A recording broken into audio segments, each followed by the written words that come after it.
నయనం అంటే కళ్ళు కోల్పోయిన వాడికి శ్రవణం ప్రధానం అవుద్దనమాట. అంటే చెవుల ద్వారా విన్న తర్వాత ప్రపంచాన్ని ఊహించగలిగే శక్తి, సంపద ఓన్లీ చెవుల మీద డిపెండ్ అయి ఉంటాడు. అంటే శబ్దం. ఆ శబ్దంలో విని శబ్ద తరంగాల ద్వారా మీరు కూర్చోవచ్చండి కాసేపు అక్కడ. నా కాళ్ళు నొప్పులు వస్తున్నాయి. దయచేసి కూర్చోండి. నా కాళ్ళు ఎందుకు నొప్పులు వస్తున్నాయో అర్థం కాలేదు. దయచేసి ప్లీజ్. అయితే ఈ శబ్ద తరంగాలు వస్తుంటాయి కదా, ఈ శబ్ద తరంగాలు అనేది దృశ్యంతో పాటు ఈక్వల్గా ప్రధానమైనది శబ్ద తరంగాలు. దానికి సాహిత్యం అంటే నేను నా సినిమాలు తయారవుతున్న కాడి నుంచి కూడా ఫస్ట్ నుంచి కూడా నాకు సాహిత్యము, సంగీతం అనేది కథానాయకుడు, నాయకుల కింద ఫీల్ అవుతూ ఉంటాను, భావిస్తూ ఉంటాను. అట్లా నేను భావించినప్పుడు నా మొట్టమొదటి సినిమా నేను 13 ఏళ్ల తర్వాత ఎలాగ డైరెక్షన్ సంపాదించడం జరిగిందో అక్కినే నాగార్జున గారి దృష్టిలోకి వెళ్ళి నేను లాహిర్ లాహిర్ సినిమాలో ఒక డైలాగ్ రాశాను. నేను అనుకున్నవి అచ్చిమాంబ, మనం అనుకున్నవి అప్పుడప్పుడు అనుకోనివి అప్పుడప్పుడు జరుగుతుంటేవి, అనుకున్నవి అప్పుడప్పుడు జరుగుతుంటవి, అనుకోనివి అప్పుడప్పుడు జరుగుతుంటాయి అని ఇది ఒక డైలాగ్ రాశాను, తిరకాసు డైలాగ్ లాంటిది. అలాగే నేను నేను నాగార్జున గారి దగ్గర అవకాశం పొందిన తర్వాత ఎందుకు పొందాల్సి వచ్చింది? నేను ఎన్టీ రామారావు గారి అభిమానిని. నాకు ఆ అవకాశం ఇచ్చింది ఎవరు?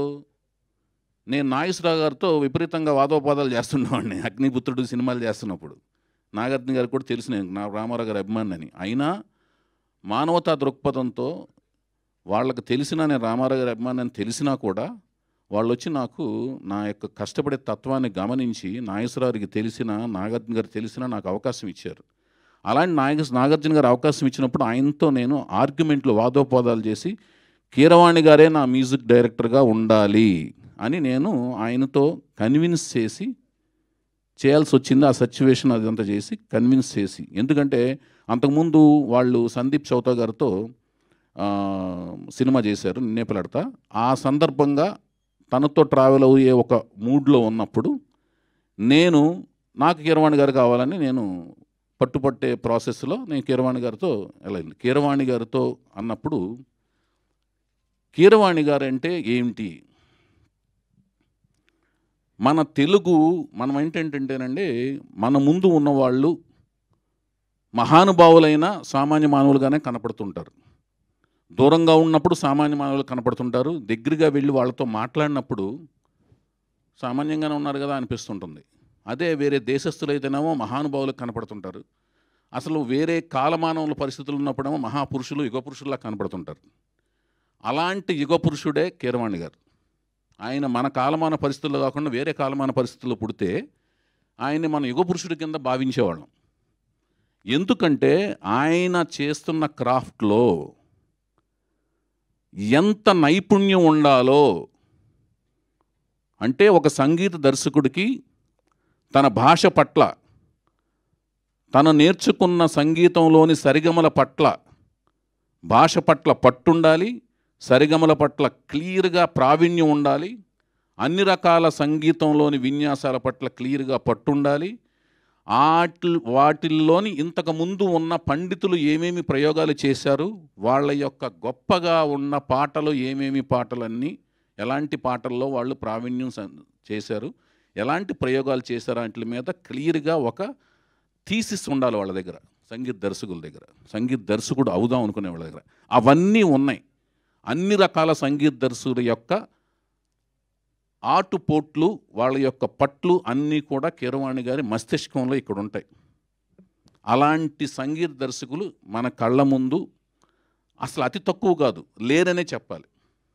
అందులో అందుకునే ఆయన యుగపురుషుడు లాంటి మనిషి అని చెప్తున్నాను. మన కళ్ళ ముందు ఉన్నాడు కాబట్టి మనకి సామాన్యుల్లాగానో లేకపోతే ఒక మహానుభావులాగానో కనపడుతున్నాడు. అలాంటి యుగపురుషుడితో నా జీవితంలోని మొట్టమొదటి సినిమా ప్రయాణించడం అనేది నాకు ఒక కలిగిన మహాద్భుతం కింద భావిస్తున్నాను. ఆస్కార్ అవార్డు రావటం అనేది ప్రామాణికాలు. ఇవన్నీ మనం సంపాదించుకోగలగటం, అది వాళ్ళు ఇవ్వగలగటం ఆ కృషికి మనం రీచ్ అయిన దానికి మనం రావటం అనేది గొప్ప విషయం కింద, అది చాలా గొప్ప విషయం. ఎంతో కృషి ఉంటేనే అది ఎలాంటివి రాగలుగుతాయి, ఆస్కార్ అవార్డులు లాంటివి రాగలుగుతాయి. అది గొప్ప విషయం. కానీ ఆయన కీరవాణి గారు, చక్రవర్తి గారి దగ్గర పనిచేస్తున్నప్పటి నుంచి నాకు తెలుసు. వేటూరు గారి దగ్గరికి మ్యూజిక్ డైరెక్టర్ కాకముందు వేటూరు గారి దగ్గరికి వచ్చినప్పటి నుంచి ఆయనతో సాన్నిహిత్యం నాకుంది. ఆయన మ్యూజిక్ డైరెక్టర్ అయినప్పుడు కూడా నన్ను నన్ను మా ఇంటికాడ దింపి వెళ్ళటం కూడా నాకు గుర్తుంది. నన్ను ఒక రాఘవేంద్రరావు దగ్గర అసిస్టెంట్ కింద చూస్తూ కూడా, ఆయన దర్శకుడే, చీఫ్ టెక్నీషియన్ అయినా కూడా నన్ను అసిస్టెంట్ డైరెక్టర్గా దింపడం గుర్తు తెలుసు. ఇదంతా ఎందుకు చెప్తున్నానంటే, అంతటి మహానుభావుడు నా మొట్టమొదటి సినిమాకి చేస్తూ ఇప్పటిదాకా నాకు ఆయన ఇచ్చినవి ఏంటంటే, మీరు చూసిన సాంగ్స్, కానీ నేపథ్య సంగీతంలో ఇచ్చారు. హే తరరరరారా అని ఒక లవబుల్ థీమ్ ఇచ్చారు సీతారామరాజులో. తరరరరరారా అని ఒక థీమ్ ఇచ్చారు సీతారాముల కళ్యాణంలో. అలాగే ధీనాది దిత్తం ధీనాది దిత్తం ధీనాది తిత్తాం తాం హే హే అని మేల్ ఫీమేల్ కోరస్లతో కలిపిన ఒక రికార్డింగ్. సినిమా ఇండస్ట్రీ అంతా కూడా ట్రంపెట్లు, వైలెన్స్లు, బ్యాంగ్స్తో వెళ్తున్న టైంలో అటు కాదు రికార్డింగ్, ఇటు ఒకటి ఉంది అని ఒక కొత్త రికార్డింగ్ స్టార్ట్ చేసిన సినిమా సీతారామరాజు. ఆ సీతారామరాజులో మేల్ ఫీమేల్ కోరస్లతో స్టార్ట్ చేసి, దానికి తదనంతరం సీతయ్య సినిమాలో, లాహిర్ సినిమాలో దే దబదే అనే ఒక రికార్డ్. ఇవన్నీ నాకు ఆయన ఇచ్చిన అస్త్రాలు. ఆ అస్త్రాలతో నన్ను ఎదిగించి ఆయన నాకు ఒక దారి దిక్సూచి కలిగించారు. అలాంటి మహానుభావుడితో మళ్ళీ ఆనాటి హృదయాల ఆనంద గీతం ఇదేలే అన్నట్టుగా అన్నదమ్ముల అనుబంధంలాగా ఆయన కుటుంబ సభ్యుల్లో ఒక సభ్యుడిగా నేను ఎప్పుడు భావిస్తూ ఉంటాను. నన్ను కూడా ఆయన కుటుంబ సభ్యుల్లో ఒక సభ్యుడిగా భావిస్తుంటారు.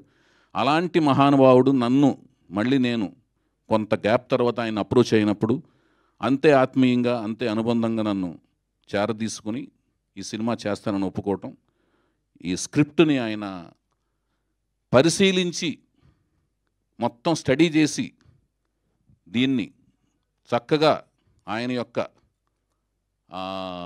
సలహాలు సూచనలు ఇస్తానని, తర్వాత చక్కగా దీని పని పడదాం అని సలహా సూచనలతో ముందుకు వెళదామని ఆయన చెప్పడం అంతా కూడా నాకు ఒక పెద్ద అన్నయ్యలాగా అని అనిపించింది. ఒక ఆత్మీయుడిగా, కుటుంబ సభ్యులుగా నన్ను తీసుకోవడం అనేది నాకు చాలా ఆనందం కలిగింది. కీరవాణి గారు, దీనికి సభాముఖంగా ఈ కార్యక్రమం సందర్భంగా మీకు ధన్యవాదాలు తెలియజేసుకుంటున్నాను సార్. శతకోటి వందనాలు తెలియజేసుకుంటున్నాను. ఇంకా చాలా చెప్పాల్సింది ఉంది మీ గురించి, అది తర్వాత మనం బోల్డ్ సభల్లో చెప్పుకుంటాను. ప్రత్యేకించి ఒక కార్యక్రమే చేస్తాను దాని గురించి. అది